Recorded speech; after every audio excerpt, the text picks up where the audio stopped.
ಓಂ ನಮೋ ಭಗವತೆ ವಾಸುದೇವಾಯ.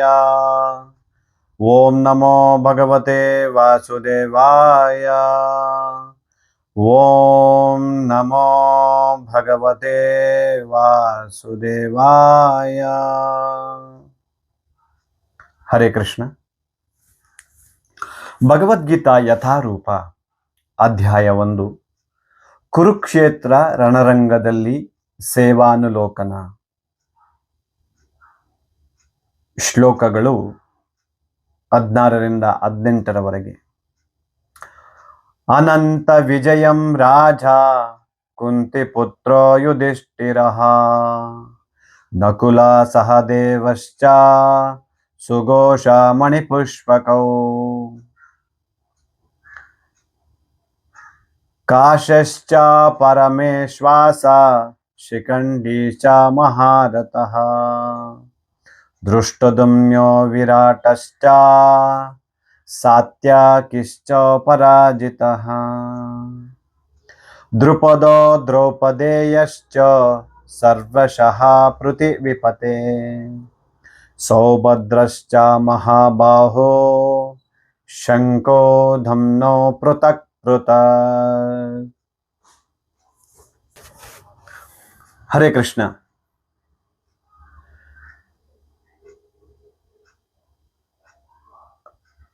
ಭಕ್ತರಲ್ಲಿ ನಾನು ಒಂದು ವಿನಂತಿ, ಶ್ಲೋಕಗಳು ಮತ್ತು ಪದ ಅರ್ಥ ನನ್ನ ಯೂಟ್ಯೂಬ್ ಚಾನಲಲ್ಲಿ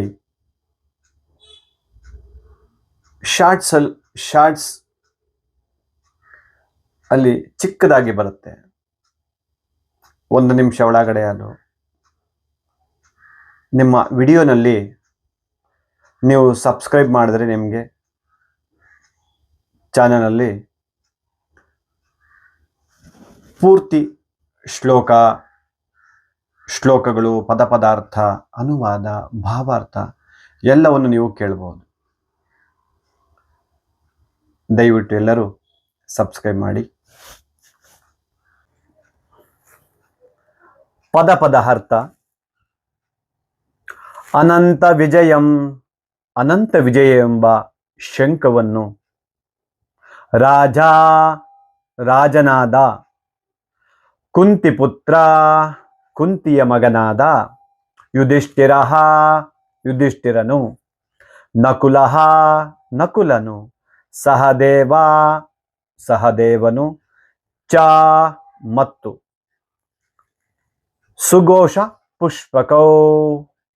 ಸುಘೋಷ ಮತ್ತು ಮಣಿಪುಷ್ಪಗಳೆಂಬ ಶಂಖಗಳನ್ನು ಕಾಶಿಯ ವಾರಣಾಸಿ ರಾಜನು, ಚ ಮತ್ತು ಪರಮ ಇಷು ಅಸಹ ಮಹಾಬಿಲ್ಲುಗಾರನಾದ ಶಿಖಂಡಿಯು, ಚ ಕೂಡ ಮಹಾರಥಃ ಸಹಸ್ರ ಸೈನಿಕರ ವಿರುದ್ಧ ಏಕಾಂಗಿಯಾಗಿ ಹೋರಾಡಬಲ್ಲ ದೃಷ್ಟದುಮ್ನನು ರಾಜ ದೃಪದನ ಮಗ, ವಿರಾಟನು ಪಾಂಡವರಿಗೆ ಅಜ್ಞಾತವಾಸದಲ್ಲಿ ಇದ್ದಾಗ ಆಶ್ರಯವಿತ್ತವನು, ಅವರಿಗೆ ಆಶ್ರಯ ಕೊಟ್ಟವರು, ಚ ಮತ್ತು ಸಹ ಸಾತ್ಯಕಿಯ ಕೃಷ್ಣನ ಸಾರಥಿಯಾದ ಯುಯುಧಾನನು, ಚ ಮತ್ತು ಅಪರಾಜಿತಃ ಎಂದು ಸೋಲದ ದೃಪದಃ ಪಾಂಚಾಲ ರಾಜನಾದ ದೃಪದನು,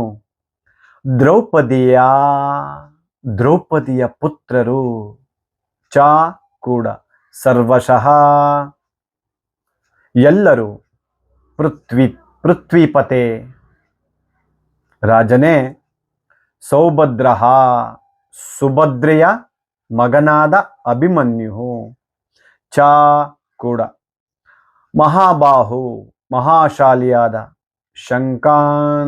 ಶಂಖಗಳನ್ನು ಧಮ್ನುಂ ಓದಿದರು, ಪೃಥಕ್ ಬೇರೆ ಬೇರೆಯಾಗಿ.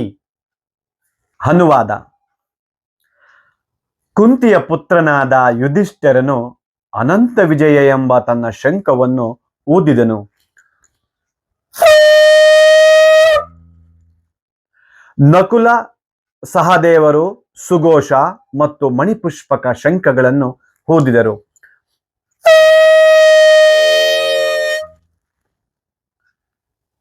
ಅರಸನೇ, ಮಹಾಧನುರ್ಧಾರಿಯಾದ ಕಾಶಿರಾಜ, ಮಹಾರಥನಾದ ಶಿಖಂಡಿ, ದೃಷ್ಟದುಮ್ನ್ಯನು, ವಿರಾಟ, ಅಜಯನಾದ ಸಾತ್ಯಕಿ, ದೃಪದ, ದ್ರೌಪದಿಯ ಮಕ್ಕಳು, ಮಹಾಬಾಹು, ಸುಭದ್ರೆಯ ಮಗನು ಆದ ಅಭಿಮನ್ಯನು ಎಲ್ಲರೂ ತಮ್ಮ ತಮ್ಮ ಶಂಖಗಳನ್ನು ಊದಿದರು.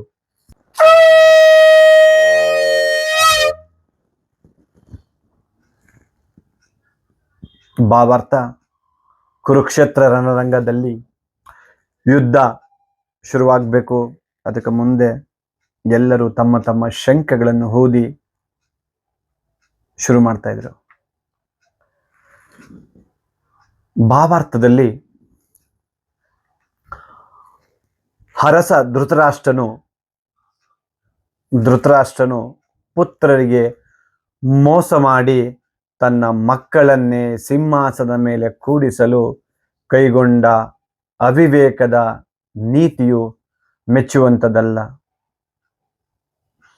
ಎಂದು ಸಂಜಯನು ಜಾಣ್ಮೆಯಿಂದ ಅವನಿಗೆ ತಿಳಿಸಿದ. ಆ ಮಹಾ ಸಮರದಲ್ಲಿ ಇಡೀ ಕುರುಕುಲ